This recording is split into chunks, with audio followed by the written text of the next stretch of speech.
Sir, in our district, vehicles are moving in different directions. మరి ఇక్కడ అధికారులు అన్ని డిపార్ట్మెంట్ల అధికారులు ఉన్నారు మీకు సంబంధించి గ్రామ పంచాయతీ sir 300 power every day and involving all departments and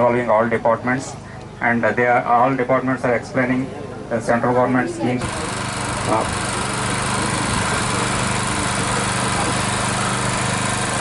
I thank you very much. ధన్యవాదాలు తెలియజేస్తూ అలాగే ఈ కార్యక్రమంలో పాల్గొనడానికి చేసినటువంటి మందుకు ఈ పల్లెటూరు గ్రామాల్లో ఇంత బాగా ఏర్పాటు చేసినటువంటి నిర్వాహకులకు నుండి మీకు ఇప్పటి వరకు చెప్పారు ఉజ్వల గ్యాస్ కానీ చేసుకోవాలనేసి వారు ఆహ్వానిస్తున్నారు.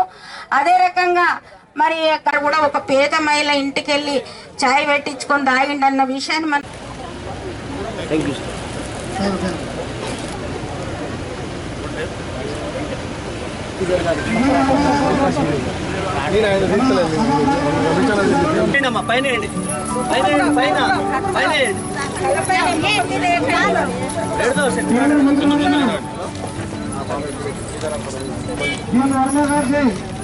కేంద్ర మంత్రివర్యులు ఈ ప్రోగ్రామ్ కి ముఖ్య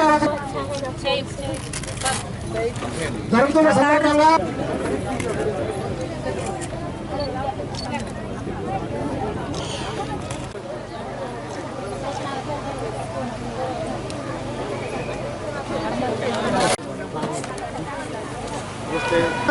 సంకల్ప యాత్రలో భాగంగా ఈరోజు కేంద్ర మంత్రివర్యులు రమేష్ గారు శైలాతో సత్కరిస్తున్నారు. నియోజకవర్గ కన్వీనర్ నరేంద్రబాబు గారు కూడా చేసి ఆ నిర్మాణం కోసం ఎంతో మంది పోరాటాలు చేసిర్రు.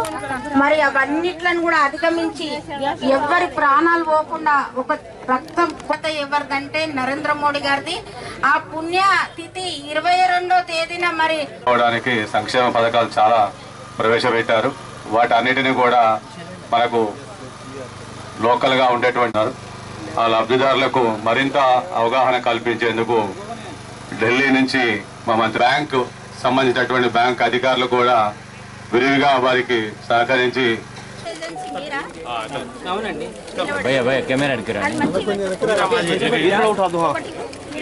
బెనిఫిషియర్ కనబడ్డారు మేడం కొంచెం ముందు రెండు ఒకటే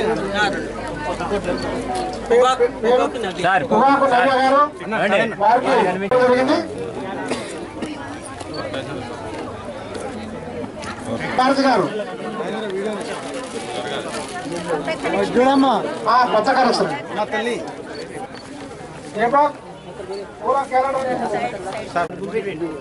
అమ్మా ఇట్లా ఆగు సార్ బేకా హలో మీడియా మిత్రులు సహకరించండి. మరియు స్వావలంబన చెందిన దేశంగా తయారు భారత పౌరులుగా మా విధులను బాధ్యతతో నిర్వర్తిస్తాము. मेरे देश के 140 करोड़ लोग जब एक कदम आगे बढ़ाते हैं तो मेरा देश 140 कदम आगे बढ़ता है. तब मैं कहता हूँ 140 करोड़ कदम जब देश आगे बढ़ता है इस सोच के साथ मोदी कहते हैं सबका साथ सबका विकास. तब मैं कहना चाहता हूँ आने वाले समय में 2024 का जब इलेक्शन होगा तो एनडीए गठबंधन के लोग मोदी को रोकना चाहते हैं लेकिन मोदी रुकने वाले नहीं है. जिस तरह से 2019 में 2019 में भी इन सब लोगों ने इकट्ठा होकर के रोकने का प्रयास किया तो माननीय प्रधानमंत्री मोदी को देश की जनता ने आशीर्वाद देकर 2014 से भी ज्यादा बहुमत के साथ में प्रधानमंत्री बनाया. तब मैं कहना चाहता हूँ आज माने प्रधानमंत्री मोदी लगातार जो काम करते हैं वो गरीबों के लिए सारी सुविधाएं देने के लिए जब काम कर रहे हैं तो मोदी रुकने वाले नहीं है. आपका आशीर्वाद मोदी के साथ है. 140 करोड़ जनता 140 करोड़ जनता का आशीर्वाद माननीय मोदी के साथ है. तो मैं कहना चाहता हूँ आने वाले समय में आप मोदी को आशीर्वाद देते रहिए और मोदी आपके लिए निश्चित रूप से सब वायदा किया है. मोदी की गारंटी वाली गाड़ी ढूंढ ढूंढ करके उन सबको सुविधाएं देने वाली है. और मेरे इस कार्यक्रम में आप सब लोग आए हैं. मैं एक बार फिर पीने का शुद्ध पानी नहीं होता था उनके लिए पीने का पानी पहुंचाने के लिए हर घर नल से जल का काम किया है। अब तक 13.5 करोड़ परिवारों में नल से जल पहुंचाने का काम भी हुआ है। इसी तरह से प्रधानमंत्री किसान सम्मान निधि आज किसानों के लिए 2000 मिलने का काम होता है। माननीय प्रधानमंत्री मोदी के आने से पहले जब कांग्रेस यूपीए की सरकार होती थी तब किसानों के लिए बजट होता था केवल 21,900 करोड़, लेकिन माननीय प्रधानमंत्री मोदी जी ने किसानों की इनकम को बढ़ाने के लिए लगातार बजट की बढ़ोतरी की है। एमएसपी पर खरीद हो, एमएसपी के रेट हो, चाहे अन्य सुविधाएं हो, चाहे प्रधानमंत्री किसान सम्मान निधि हो, और आज प्रधानमंत्री जी ने किसानों को बजट बढ़ाते बढ़ाते जो 21,900 करोड़ होता था उसके लिए 1,25,000 करोड़ बजट किसानों के लिए करने का काम भी किया।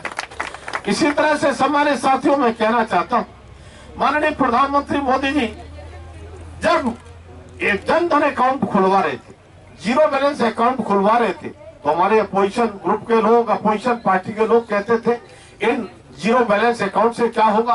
तब मैं बताना चाहता हूं आपके इस कार्यक्रम में, जीरो बैलेंस अकाउंट से आज सीधा मोदी जी एक बटन दिल्ली से दबाते हैं, किसानों के खाते में, महिलाओं के खाते में, लाभार्थियों के खाते में पूरा के पूरा पैसा पहुंचने का काम होता है।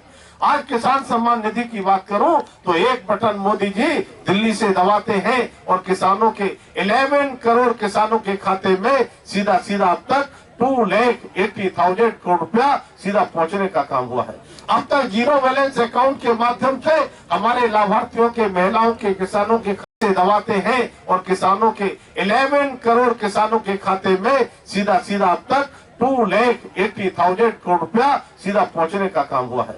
अब तक जीरो बैलेंस अकाउंट के माध्यम से हमारे लाभार्थियों के, महिलाओं के, किसानों के खाते में 32 लाख करोड़ रुपया सीधा पहुंचने का काम माननीय प्रधानमंत्री मोदी जी ने किया है। तब मैं कहना चाहता हूं कि माननीय प्रधानमंत्री मोदी जी के सामने उस समय चैलेंज था, चुनौती थी। जिस समय कांग्रेस की सरकार थी, मनमोहन सिंह की सरकार थी, उस समय भ्रष्टाचार पर भ्रष्टाचार होते थे। 12 लाख करोड़ के 12 लाख करोड़ के भ्रष्टाचार सामने आए थे। तब माननीय प्रधानमंत्री मोदी के सामने ये चैलेंज था, ये जनधन खाते जीरो बैलेंस अकाउंट से पूरा करने का काम हुआ है। उस समय कभी प्रधानमंत्री कांग्रेस के होते थे स्वर्गीय राजीव गांधी जी, वो कहते थे 1 रुपए में 100 पैसा होता है तो विकास के अंतिम छोर पर लाभार्थी तक 15 पैसा पहुंचता है। लेकिन माननीय प्रधानमंत्री मोदी कहते हैं एक रुपए में अगर 100 पैसा होता है तो 100 के 100 पैसा सीधा महिलाओं के खाते में पहुंचता है, सीधा किसानों के खाते में पहुंचता है, सीधा लाभार्थी के खाते में पहुंचता है। ये काम माननीय प्रधानमंत्री मोदी ने करके दिया। मोदी ने केवल फ्री राशन दिया ही नहीं है, मोदी कहते हैं आने वाले 5 ईयर तक ये फ्री राशन ये मिलता रहेगा, ये फ्री राशन मिलता रहेगा। तो मैं कहना चाहता हूँ ये सब सुविधाएं देने के बाद में भी ये जो विकसित भारत संकल्प यात्रा की गाड़ी, मोदी की गारंटी वाली गाड़ी है, ये इसलिए आई है, पूरे देश में घूम रही है। इतना देने के बाद में भी बहुत सारे ऐसे लोग हैं जिनके लिए पक्का घर भी नहीं मिला है, जिनके लिए गैस का सिलेंडर नहीं मिला है, जिनके लिए आयुष्मान कार्ड नहीं मिला है, जिनके लिए टॉयलेट नहीं मिला है। ये मोदी की गारंटी वाली गाड़ी इसलिए घूम रही है कि ढूंढ करके हम ये स्टाल जो लगे हुए हैं हमारे सरकारी अधिकारी कर्मचारी उन लोगों को ढूंढने का काम करेंगे, सर्वे में नाम ढूंढने का काम करेंगे, सूची में नाम ढूंढने का काम करेंगे। हम आने वाले समय में सबके लिए पक्का घर देने वाले हैं, हम सबको गैस का सिलेंडर देने वाले हैं, हम सबको आयुष्मान कार्ड देने वाले हैं, हम सबको उज्ज्वला गैस योजना का कनेक्शन के साथ साथ सारी सुविधाएं देने वाले हैं। इसके लिए मोदी की गारंटी वाली गाड़ी ये घूम रही है। मैं आपसे भी कहता हूं, आपके गांव में, आपके पड़ोस में कहीं भी कोई ऐसा व्यक्ति न बचे जिसके लिए पक्का घर न मिले, गैस का सिलेंडर न मिले, आयुष्मान कार्ड न मिले। सारी सुविधाएं मोदी की देने के लिए आयुष्मान कार्ड से लेकर सुविधाएं सब हम देंगे और यहाँ पहुंचाने का काम भी किया है। इसलिए G20 में देखा होगा आपने, मोदी जी जिस तरह से आज देश के लिए आगे बढ़ाने का काम करते हैं, जितना 9-9.5 सालों में डेवलपमेंट का काम हुआ है उतना 60 सालों में कांग्रेस यूपी की सरकार में नहीं हुआ है। तब मैं कह सकता हूँ वो भारत नहीं है 2014 से पहले का भारत। उस समय निराशा का भारत था, भारत दुनिया की ओर देखता था, लेकिन आज भारत मजबूत भारत है। आज भारत की तरफ दुनिया देखती है, आज दुनिया भारत की ओर देख रही है। तो मुझे लगता है कि आप और हम मिलकर के भारत को और माननीय प्रधानमंत्री मोदी के नेतृत्व में आगे बढ़ाने का काम करेंगे। बहुत बहुत धन्यवाद। जय हिंद।